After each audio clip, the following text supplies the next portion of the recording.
The following story is a multimedia rendition of a post found on the delvercollective.com. For more Xaxa River Valley and all things TTRPGs, check out that site. Last session, the party was sent to investigate an unearthed war machine in the foothills north of Pern by the village elders. After retrieving bitter worm root from Crater Run, Murazir the alchemist prepared a paste to protect the party. Redhawk, wary of the sorcerous war machine, departed, taking off to scout the wastes of the dying valley. That night, as the party camped at the edge of the cursed land round the war machine, a procession of solar priests came in from the sun shrine to the east. Lord Solomon, son ecclesiarch, crested the foothills with a party of 6 solar acolytes, an old priest called Daemon, and a nervous ash-eater ghoul trailing closely behind. On Solomon's back hung a great mirror of carven ivory, etched with celestial depictions. It was lashed by chains to his body, dangling and dragging behind, leaving trails in the sand. He and the rest of the procession wore red vestments of rubbery material with black visors to shield their skin from the accursed land surrounding the Titan, half holy robes, half haz-mat suits. As this ponderous procession crested the hill concealing the unearthed machine, they came face to face with the party camping just on the outskirts. "Ho! You there, vagabonds! Begone from this place!" called Lord Solomon. "This is a holy site claimed by the Solar Church in the name of Holy Nucleos herself, she of radiant fire. Begone, I say, lest my acolytes drive you out." As one, the 6 rubber-robed servants lowered their radiant spears into a fighting stance with a battle shout. Hooah! The tips glowed with burning fire. Murazir attempted to talk them down, but this Lord Solomon was not to be reasoned with. Not wishing to give up their prize, Kobek squared up to defy the Sun Priests. Sensing confrontation, Altair snuck up into the rocks near the war machine for a higher vantage. "You fools know nothing of the power bestowed. The machine is a boon from Nucleos herself. Only we can stand in the face of coming darkness. Only we can protect you from the Earth Eater, as foretold in the prophecy," raved the ecclesiarch. "Slay them all!" We rolled initiative and the PCs won. Kobek quickly sprang to action, moving to heave and throw the ecclesiarch up and over his head. Lord Solomon crashed into the crowd of acolytes with all the force of his corpulence and reflective burden, crushing a young acolyte to death under sheer weight. Daemon quickly explained he had no interest in killing for the Solar Church, as it wasn't the old way. This ecclesiarch was corrupt, and no man worth following. He stood on the side of the party and turned his longsword on his fellow solar priests, sealing his blasphemy. From his vantage in the rocks, Altair spotted the solar priest's lone camel, lashed down but unguarded. As the melee swirled, he crossed the distance unnoticed with a few bounding strides. Solomon swung a bulky brass mace in an arc down upon Kobek, who nimbly jumped back. The acolytes moved to engage the rest of the party. At this point in the game, Endry Mortas joined the session. We quickly explained the nature of the battle, and that his conspiracy theories of the Solar Church were coming true. He charged in, cleaving an acolyte in 2. The fighting continued on until the party had killed 3 solar acolytes and subdued 3 more.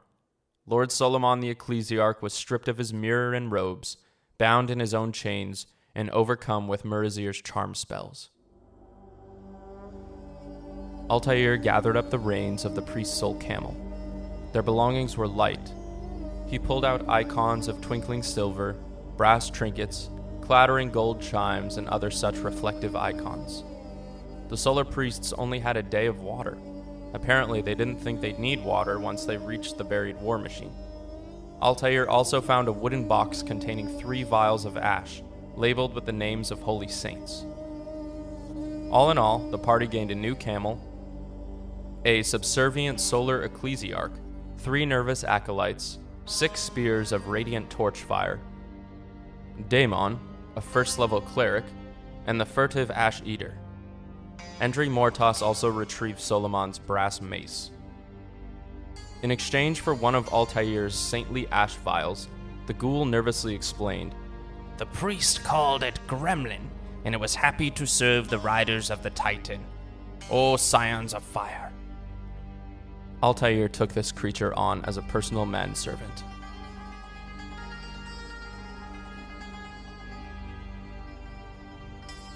After resting for the night, the party decided to delve into the yawning entrance in the face of the war machine.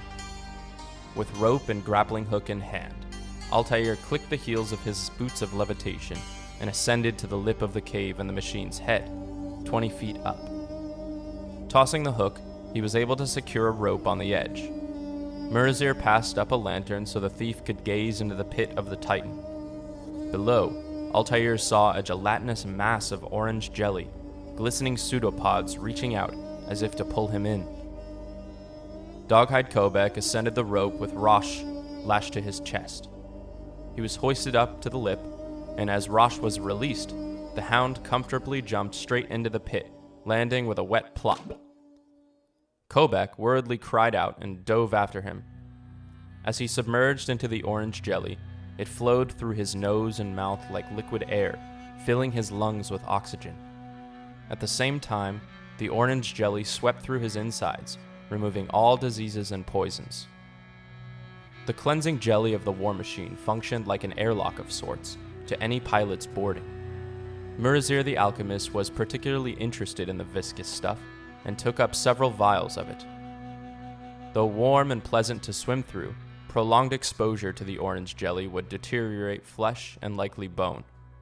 Regardless, Murazir dove in and also came across a scarab-shaped artifact floating in the goo. This charm allowed the holder to speak with insects. Interesting. Daemon and Altair searched for any switches, but finding none, put their fingers between a slit in the bulkhead and pulled. When they pried it open, they could see the shimmering edge of a dry barrier below them. Passing through one by one, they descended into a barren metallic corridor. Glistening pseudopods assisted their transition through the portal of orange jelly, setting them gently into the junction corridor. A grate in the floor drained any lingering slime. 3 silver doors labeled with runes were laid into the metal walls. Some successful intelligence tests revealed the doors' labels: East, Blast Ray; West, Boarding Axe; and North, Control Center. They chose to pursue the Control Center. The walls of this circular room were covered in black screens of onyx glass. Obsidian buttons dazzling with colored lights danced upon the panels. Another great pit descended down a metal tube to escape pods. A strange machine of wires hung from the ceiling, suspended over the pit. On the north wall, a rose-shaped throne of silvered metal sat unoccupied. There was a circular cavity at the base of the machine. An ancient corpse, in weird eggshell armor, sprawled out clutching a golden orb. It looked as though he was reaching out to insert the orb into the foot of the rose throne.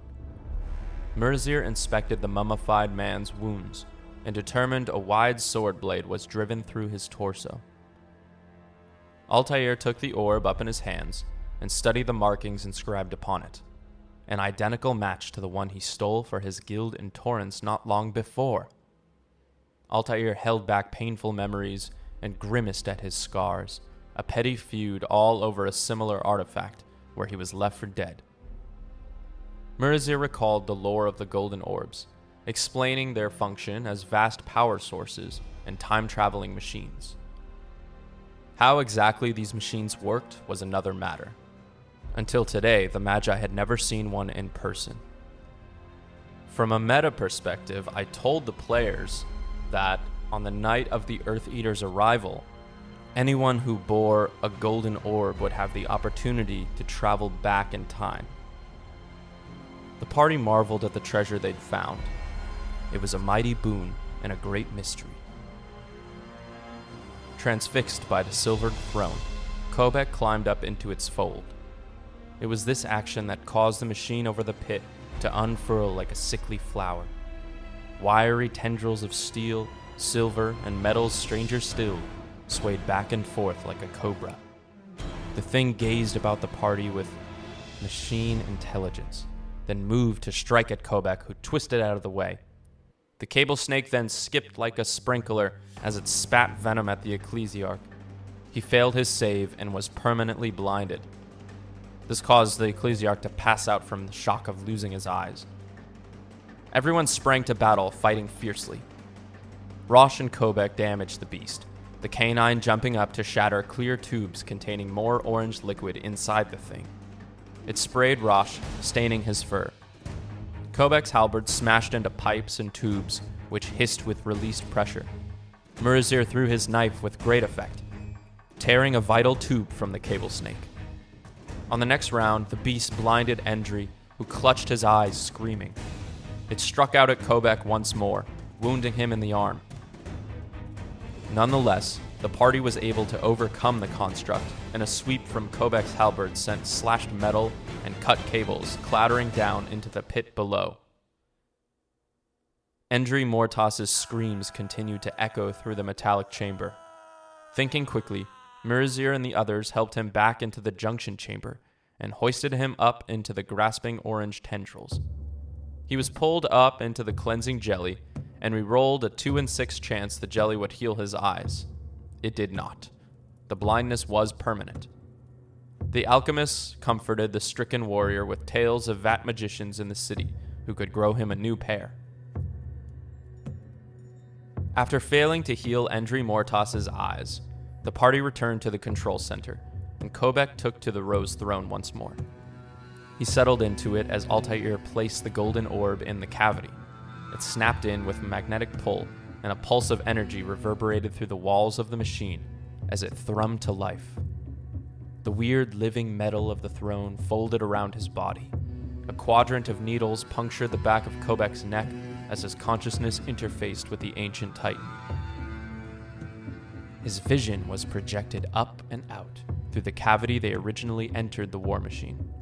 Kobek could see all of Xaxa River Valley, wastelands stretching out for unknown miles.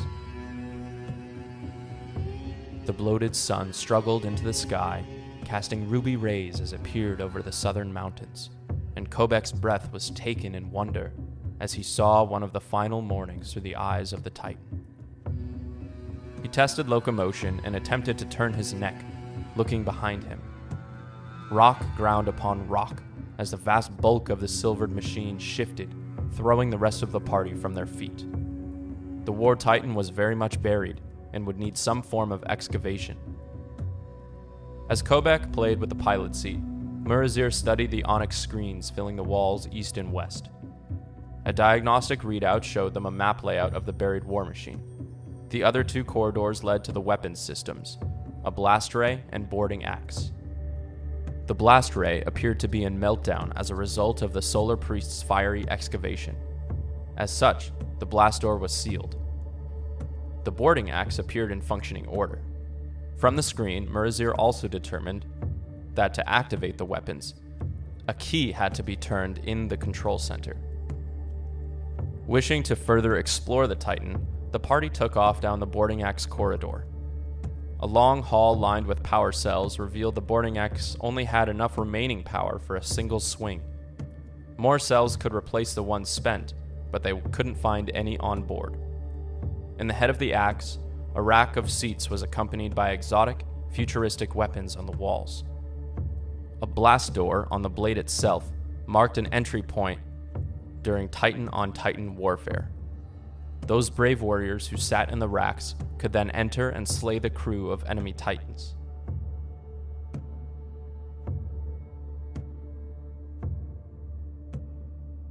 After briefly considering an attempt to dislodge the war machine by swinging the boarding axe, a hoarse voice called for them on the outskirts of the cursed land.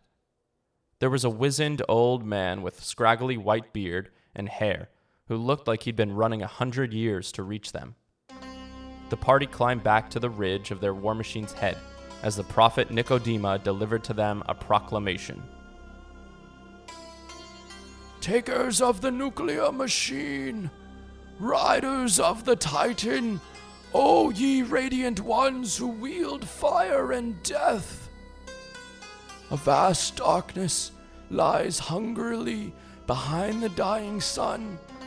Hearken to me! Gather thee the golden orbs. Find thee answers through time.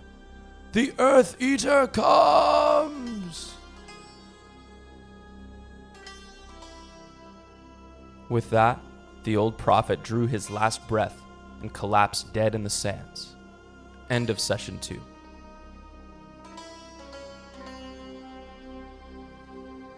I awarded the party 2,000 experience points for recovering the war machine. This pushed everyone to 2nd level and Altair to 3rd. The party now has an unknown length of time before the sun goes out, along with several leads for them to pursue. We're going to get into some Neon Genesis type gameplay in only a few sessions, but they do need to figure out how to fully dislodge their war machine. In the next session, other powers from across Xaxa River Valley vie for control of the war machine. Once again, thank you so much for watching. Leave us a like, a comment, share this with your friends if you think it's cool, and subscribe for more RPG content in the future. Until next time, happy gaming.